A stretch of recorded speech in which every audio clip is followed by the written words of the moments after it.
Igreja Açores, o programa com a atualidade da Diocese para ouvir ao domingo, ao meio-dia, na sua Antena 1 Açores. Bem-vindos ao programa de rádio Igreja Açores, no domingo do Senhor Santo Cristo. Neste programa vamos falar com o presidente desta festa maior da açorianidade, cardeal da Cúria Romana, bibliotecário e arquivista do Vaticano, membro da Congregação para as Causas dos Santos, poeta e ensaísta. José Tolentino Mendonça nasceu a 15 de dezembro de 1965 no Machico, na Ilha da Madeira. Doutorado em Teologia Bíblica, em Roma, padre desde os 24 anos de idade, José Tolentino Mendonça afirma que a sua vocação religiosa foi uma coisa da juventude, inconsequente, imprudente, inesperada, que procura manter. Ser padre é aceitar a pobreza como condição. Editou o seu primeiro livro de poesia, Os Dias Contados, em 1990 e desde então tem diversificado a sua obra como poeta, ensaísta e tradutor. Numa das suas últimas obras, O Pequeno Caminho das Grandes Perguntas, num registro de pergunta e resposta e muitas vezes, como é marca do autor, cruzando impressões deixadas por livros, filmes ou momentos, Dom José Tolentino Mendonça foi feito cardeal em 2019. Preside pela primeira vez às festas do Senhor Santo Cristo dos Milagres, qual romeiro penitente diante do seu Senhor. É com ele que vamos falar nos próximos 20 minutos. Entre Vistas, com o Padre Teodoro Medeiros.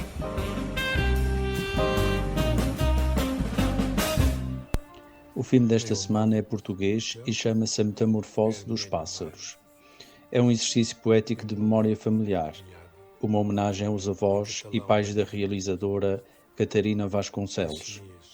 Um louvor à vida e à infância. Obra literária, registro formal de imagens sublimes e sublimadas. Um ato solene de homenagem que, apesar do formalismo, não sabe meramente intelectual. Para esta auréola de simplicidade, contribui muito a exposição dos segredos do que é pertencer a uma família. O desejo que os pais têm de que os filhos nunca cresçam, ou as perguntas inocentes que estes fazem ao mundo. Este é um filme elevado porque humano e acessível. Talvez uma das raras obras rebuscadas que todos podem acompanhar. Aqui, o mar é apresentado com uma dimensão maternal quase divina. Os pássaros são mestres da vida, as árvores testemunhas da história, a morte criadora de fantasmas, as plantas resultado do amor à vida. Acrescente-se que as imagens são de rara beleza, complementando a narração das diferentes vozes dos personagens. A metamorfose dos pássaros é um objeto sensível, válido como poucos. Esta obra-prima é obrigatória para todos os que apreciam cinema. Boa visão, boa semana e um santo domingo para todos. Eminência, muito grata por esta entrevista, neste momento tão importante. 2 anos depois, a imagem do Senhor Santo Cristo é devolvida ao povo, sai à rua em Ponta Delgada. O que é que isto significa em termos de leitura dos sinais dos tempos? Sem dúvida que a pandemia representou uma grande prova que não podemos viver apenas em chave negativa, como uma interrupção, uma suspensão, um momento de crise. É também, ao mesmo tempo, uma oportunidade. E onde se vê que é uma oportunidade é na força dos reencontros. E, sem dúvida, o Santo Cristo saindo à rua é o grande reencontro com os fiéis, com o povo de Deus, com todos os corações sedentos que vivem à procura de significado. E este reencontro não é apenas um reencontro com o passado, é também um reencontro com Cristo hoje, com Cristo em 2022, com Cristo agora, na vida de cada um e na vida do mundo. E um encontro que marca o futuro, que nos faz olhar para o futuro de outra forma. Por isso, não é simplesmente um regresso, mas é verdadeiramente um reencontro. Porque também a pandemia nos sensibilizou para dimensões da vida, da cultura, da nossa humanidade, das nossas sociedades, que nos tornam certamente mais responsáveis pela vida comum. O que é que move estas pessoas? Falou há pouco na busca do sentido. É essa a prioridade ou é de facto o desespero e a desesperança que nos faz ter uma outra relação com o transcendente? Porque depois nós olhamos para a igreja, para os bancos das igrejas, para a prática dominical, por exemplo, parece que estamos a falar de duas igrejas diferentes. O que move o coração do homem é sempre a esperança. É sempre a esperança. Mesmo se aquilo que serve de móvel, de motivo imediato, é um sofrimento, uma doença, uma crise, uma contrariedade, a sede fundamental do coração do homem é a esperança. E essa esperança, só Deus é a resposta. No fundo de uma vida, penso na nossa vida de adultos, nós percebemos que o homem não é solução para si mesmo e que a nossa vida não se resolve apenas individualmente. Certamente a nossa liberdade é importantíssima, certamente cada um de nós pode fazer muito e pode fazer mais, mas a resposta, o homem continua a ser um enigma e a resposta é aquela que Deus dá. São razões de infinito, é uma esperança num poder, em alguém maior do que nós, é essa capacidade, esse desejo de sentir uma compaixão, sentir uma ternura, sentir um amor que só Deus pode dar. No fundo, aquilo que move mais explicitamente ou mais anonimamente o coração do homem, que nós vemos, por exemplo, num grande acontecimento de piedade popular, como é a festa do Senhor Santo Cristo. O que é que um santuário oferece que uma igreja normal não oferece? Porque quando olhamos, e eu insisto nesta parte da pergunta, também para depois continuarmos a nossa conversa, porque nós vemos muita gente na rua para um momento circunstanciado, para um momento casuístico, que tem profundo significado, não é isso que está em causa, mas para um momento concreto. Vemos isto aqui, vemos isto em Fátima, vemos isto nas festas de invocação dos padroeiros, nas grandes comunidades, nas grandes romarias. O que é que tem de especial? O que é que têm de especial estes lugares, de forma a congregar e a convergir tantas pessoas que depois, no dia-a-dia, vivem de uma forma muito mais individual, digamos assim, esta relação com o transcendente? Eu penso que são três coisas fundamentais. Uma tem a ver com a própria arquitetura dos santuários, que não têm porta. Mesmo tendo portas, não têm portas. No sentido de que são experiências muito mais abertas. De certa forma também mais anónimas, menos comprometidas do ponto de vista da relação, mas permite hoje aos buscadores de Deus e àqueles que no fundo têm uma experiência de igreja mais casual, mais pontual, permite uma integração mais rápida. Permite sentirem-se dentro de alguma coisa. E o facto de ser uma experiência aberta é muito importante. Depois é uma experiência mais direta. É a experiência de cada um no meio de uma multidão, de uma assembleia, diretamente com a imagem que personifica, digamos, o próprio Cristo. E essa experiência da possibilidade de uma relação imediata, direta, sem demasiadas mediações, é alguma coisa que facilita o encontro, é facilitadora, pelo menos a um primeiro nível do encontro. E depois, o terceiro ponto é que oferece uma imersão. no interior de uma comunidade que nós podemos dizer, é muito pontual, porque é uma vez por ano, ou 2 ou 3 vezes, não é verdadeiramente uma comunidade que faz um caminho catecumenal, mistagógico, mas a comunidade que se reúne num santuário não deixa de ser uma comunidade. E o coração do indivíduo tem um desejo de estar com outros. E de se nutrir do testemunho, da fé dos outros, sentir que está juntos, sem que, digamos, a comunidade acabe por ter demasiadas implicações.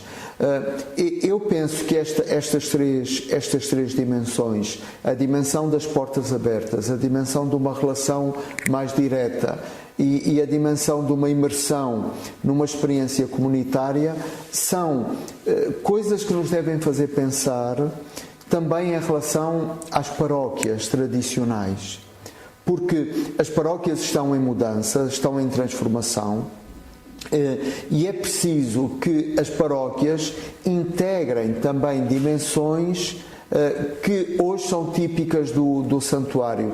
Porquê é que os santuários atraem tanta gente e as nossas paróquias tendem a uma desertificação?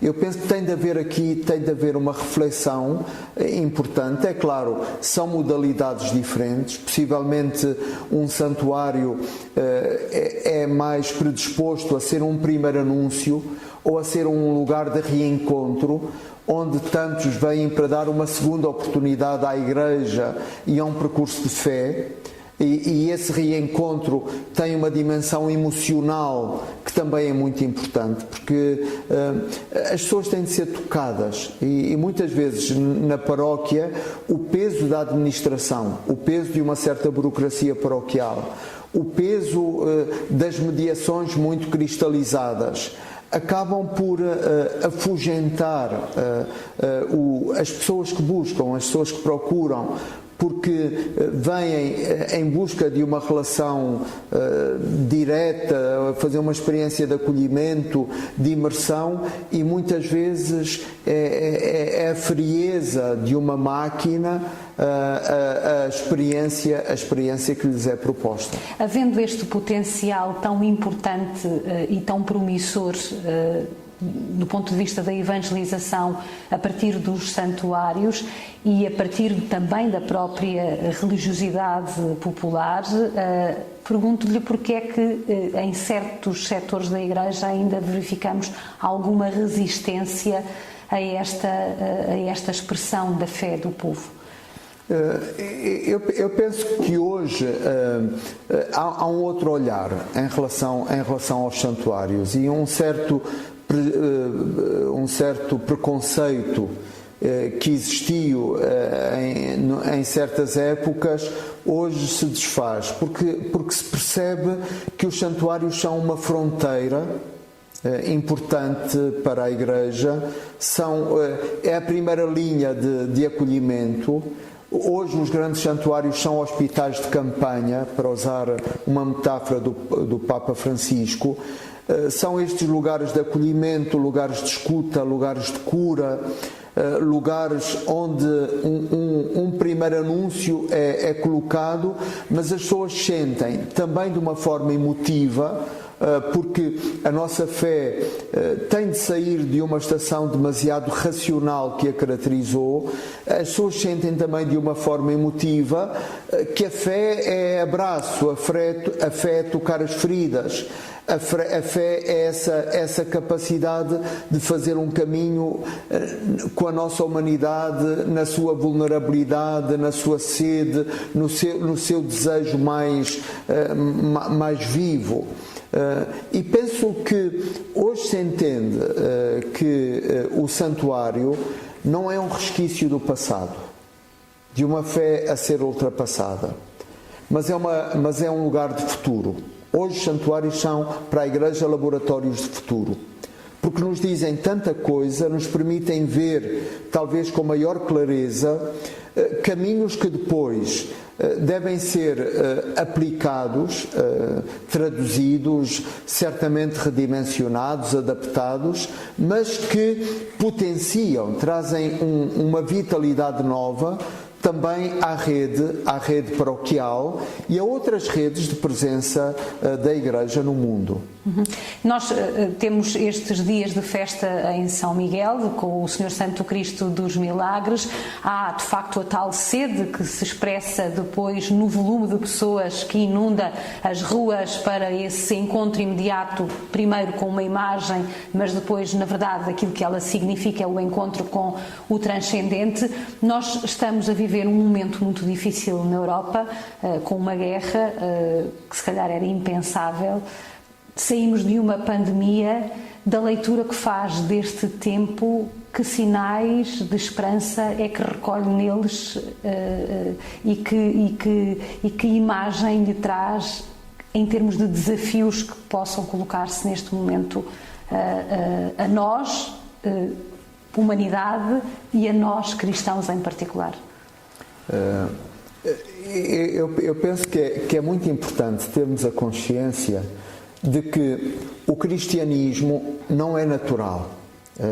Quando nós éramos uma realidade maioritária, sociologicamente implantada, quando a tradição católica e cristã informava, podemos dizer, ainda que superficialmente, mas informava a sociedade nas suas práticas, nas suas ritualidades, criou-se um bocado a ilusão de que a religião acontecia quase naturalmente. Ora, não se é naturalmente cristãos. Nós não nascemos cristãos. Escolhemos ser cristãos.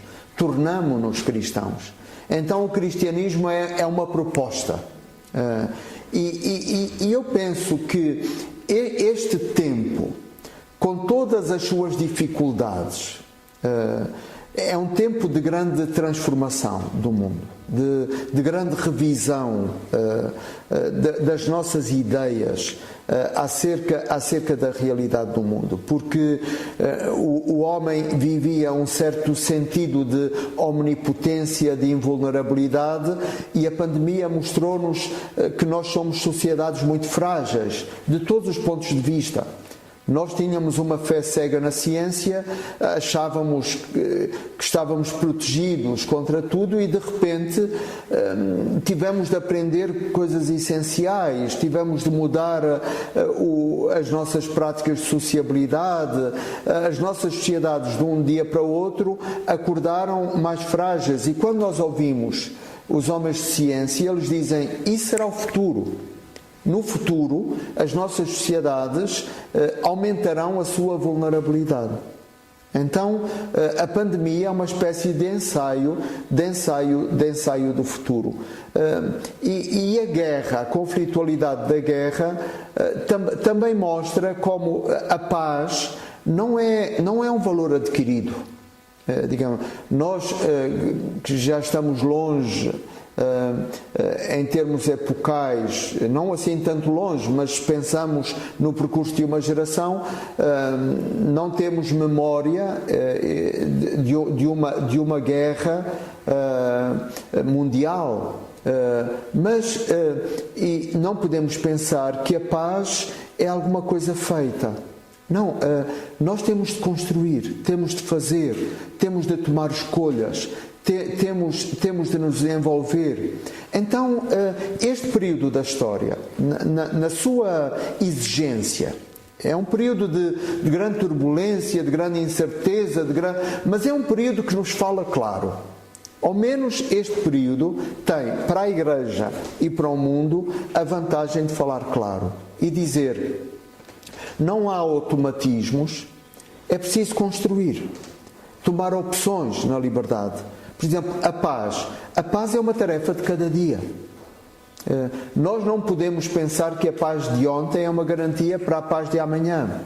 Não, nós temos de construir continuamente uma cultura de corações desarmados, uma cultura de respeito, de justiça social, uma cultura onde os grandes valores humanos da pessoa humana estejam verdadeiramente no centro, para poder ser uma cultura de paz. E ao mesmo tempo, em relação à Igreja, eu vejo este tempo, que é um tempo exigente, árduo, porque se olharmos para as estatísticas, se olharmos para os números, é como um banho de água gelada. Mas, ao mesmo tempo, é uma experiência de realismo, para dizermos, nós temos de apresentar o cristianismo como uma proposta, e uma proposta ao mundo, nós temos de ajudar a fazer as escolhas, nós temos sempre de começar de novo. Não se trata de converter toda a gente, mas sim mostrar as virtudes desta proposta. Há lugar para o Deus cristão na vida das pessoas, na Europa em particular, mas no mundo inteiro. Nós temos de olhar para este momento do catolicismo da Europa não como um momento de crepúsculo, mas como um momento de renascimento. E aí a Igreja tem de investir. Eu penso que os cristãos têm de fazer a proposta cristã, talvez noutra linguagem, talvez com maior intensidade de testemunho, talvez com maior autenticidade, mas essa proposta tem de ser feita. Este não é o tempo para, digamos, arrumar o cristianismo numa gaveta, mas pelo contrário, este é o tempo de semear, este é o tempo do fermento, este é o tempo de ser luz no mundo. E de olhar para a evangelização verdadeiramente como uma tarefa de todos. O Santo Padre insiste muito nisso, e esta experiência sinodal é sem dúvida uma experiência ampla de compromisso. Todos na Igreja, todos os batizados são protagonistas do processo de evangelização. Todos damos corpo ao sonho missionário de chegar a todos. E este ascender de uma ampla consciência eclesial, de uma consciência sinodal, é alguma coisa que certamente terá o seu impacto. Infelizmente o tempo vai fugindo e nós estamos à beira do final desta conversa. Voltamos ao princípio e voltamos a esta festa do Senhor Santo Cristo dos Milagres. O Sr. Cardeal, ao que sei, tem alguma familiaridade com esta festa desde muito cedo. Embora seja a primeira vez que participa nela efetivamente, eu diria, utilizando as suas palavras numa conferência de imprensa, enfim, depois de uma audiência com o Presidente do Governo, onde se assumiu como um romeiro também desta grande peregrinação ao Senhor Santo Cristo. Quer-nos explicar um bocadinho desta sua ligação aos Açores, não só pela proximidade geográfica, mas também pela fé?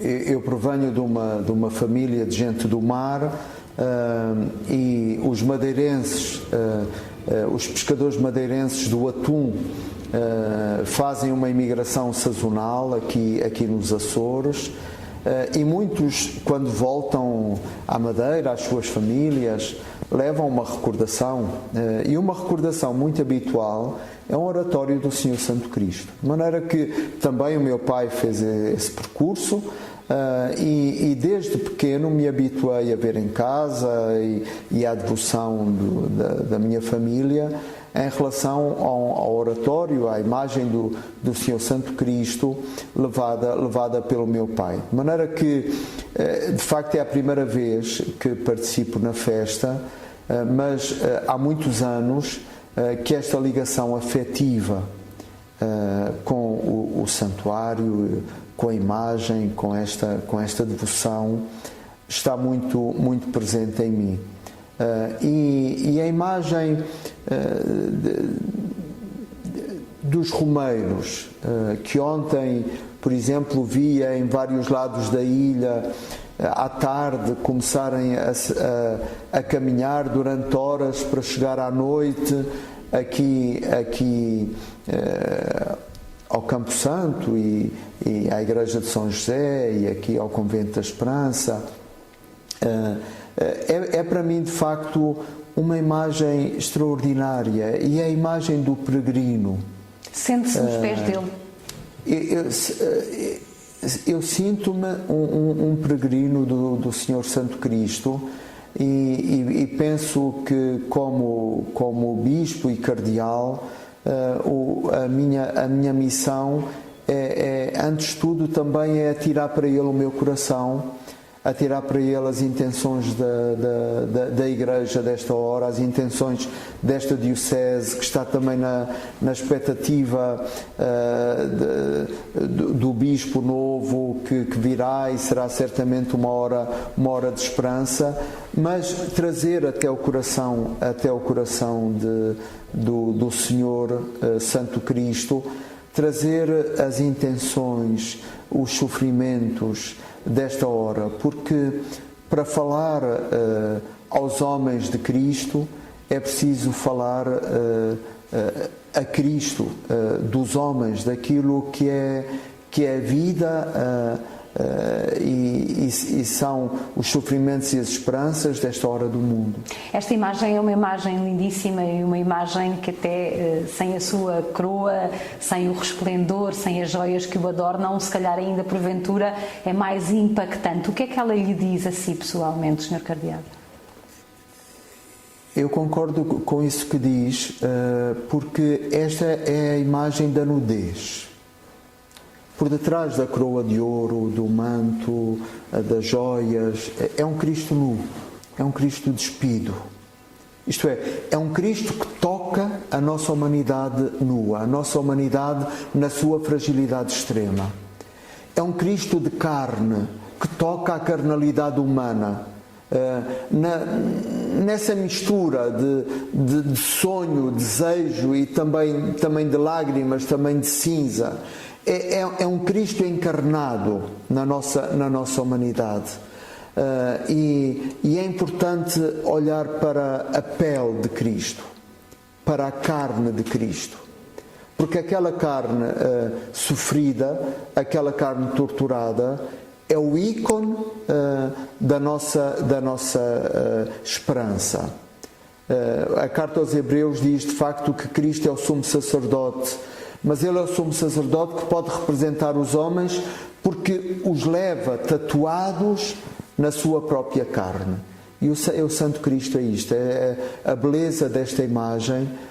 Claro, toda a ornamentação significa uma fé acumulada ao longo dos séculos, mas o olhar do peregrino individua a carne, a nudez de Cristo, que fala mais do que 1000 palavras, desta capacidade de Cristo ser solidário com toda a pessoa humana. Será esta falta de nudez que nos tem faltado no anúncio do Evangelho para o tornar tão apelativo e mais apelativo para a humanidade inteira? É sempre fundamental partir de Cristo. Nós falamos demasiado, muitas vezes, da Igreja, das coisas da Igreja, à volta disto, à volta daquilo. Precisamos repartir de Cristo e repartir deste homem, Filho de Deus, que é a medida e o critério para entender, para compreender a pessoa humana. Cristo é universal. Cristo é a figura da humanidade. E nesse sentido é dele que devemos partir para uma evangelização do presente e do futuro. Depois deste banho de multidão, nós que tivemos 2 anos privados de contacto físico com as pessoas, o que é que leva para Roma? Levo para Roma os olhares, as histórias pessoais, aquilo que se adivinha em cada rosto, e que é no fundo um desejo muito grande de fazer uma experiência coletiva de fé. vir ao encontro dos pobres, ao encontro da fé dos simples, é uma grande responsabilidade, porque é tocar o Evangelho puro, é tocar o Evangelho num grau de pureza e de intensidade que, quando estamos em cargos de governo, em cargos mais ligados à administração, nós não podemos esquecer que a razão de ser é esta. De maneira que o olhar dos simples dá-nos a razão de ser da nossa própria missão. Muito obrigada. Chega ao fim este programa no 6º domingo da Páscoa, domingo do Senhor Santo Cristo dos Milagres, em que todas as rotas açorianas convergem para o campo de São Francisco, em Ponta Delgada. Um momento de encontro e recolhimento com o Senhor que inunda todos os corações com o seu olhar amoroso. Neste domingo a liturgia faz de resto sobressair a promessa de Jesus de acompanhar de forma permanente a caminhada da sua comunidade em marcha pela história. Não estamos sozinhos. Jesus ressuscitado vai sempre ao nosso lado. Até para a semana. Igreja Açores, o programa com a atualidade da Diocese para ouvir ao domingo, ao meio-dia, na sua Antena 1 Açores.